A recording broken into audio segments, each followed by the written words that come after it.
Добрый день, коллеги. Робопоп S2F, либо другое его название Робопоп Mini 20. Панель управления сверху вниз. Кнопка аварийного останова. Терморегулятор воздуха в камере. Кнопка старт. Кнопка охлаждения. Передняя часть аппарата. Бункер для зерна, мотор привода дозатора, сифтер с мотором привода, электроотсек. Обращаю ваше внимание, электроотсек закрыт крышкой. Внутри крышки расположена электросхема оборудования. Сифтер опирается на 4 ролика, 2 из которых ведомые, 2 ведущие. Приводится в движение мотором. Мотор с валом ведущих роликов соединен муфтой. В случае, если сифтер не вращается, вам необходимо проверить чистоту роликов, отсутствие износа, целостность подшипников вала.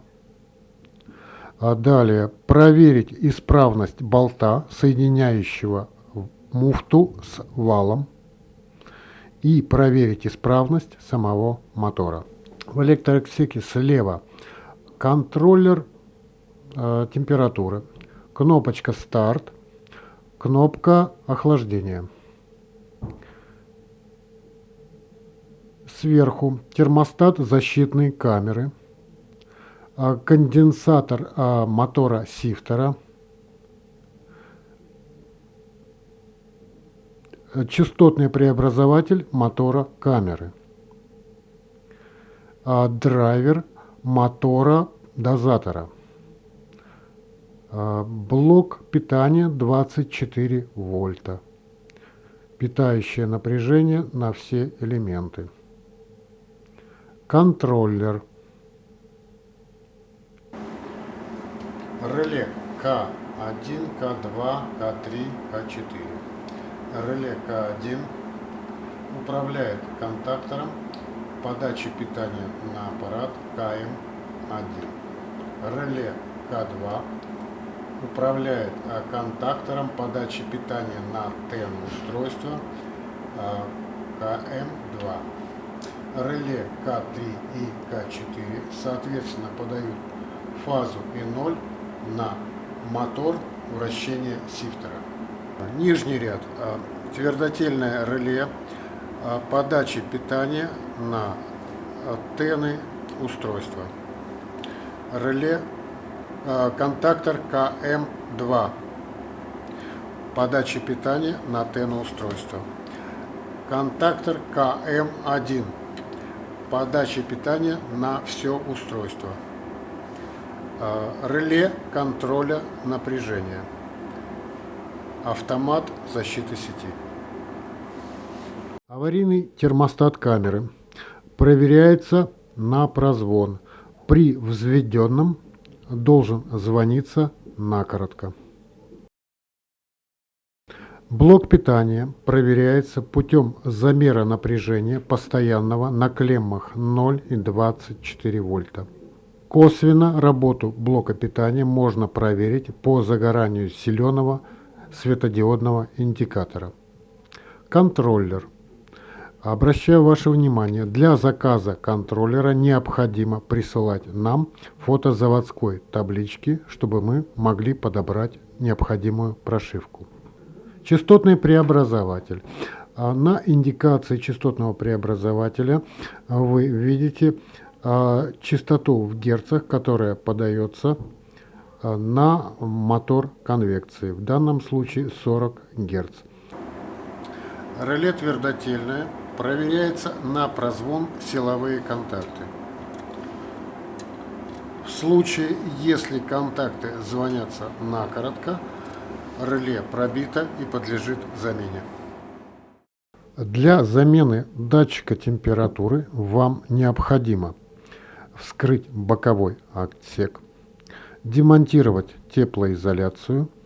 После этого у вас есть свободный доступ к узлу крепления датчика температуры. Обращаю ваше внимание, если вам необходимо заменить мотор сифтера, то проводка тоже находится в этом отсеке. Мотор конвекции камеры. Обращаю ваше внимание, мотор конвекции меняется в сборе с крыльчаткой, так как эти элементы динамически сбалансированы. Отдельная замена элементов приведет к дисбалансу и, как следствие, разрушению крыльчатки. Внешнее проявление разрушения крыльчатки – появление постороннего звука в камере. Отсек рабочей камеры. В отсеке рабочей камеры датчик температуры. Для демонтажа лампы вам необходимо открутить лючок со стеклом и, используя перчатки, снять старую лампу и установить новую. Для проверки нагревательных элементов вам необходимо демонтировать правый люк, демонтировать теплоизоляцию.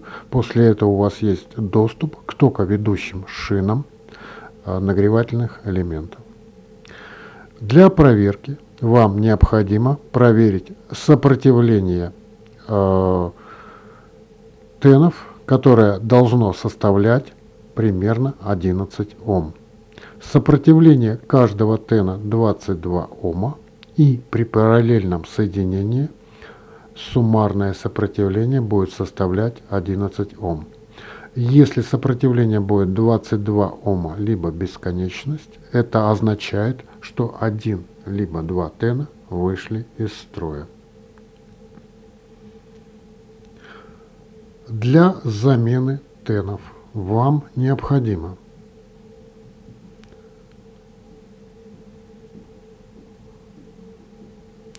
демонтировать блок тенов, открутив болты, демонтировать токоведущие шины, снять старые тены, установить новые тены.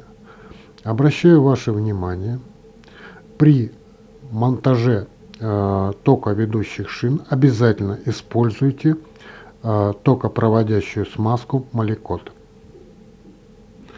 В верхней части отсека расположена колба, куда заводится колба аварийного термостата.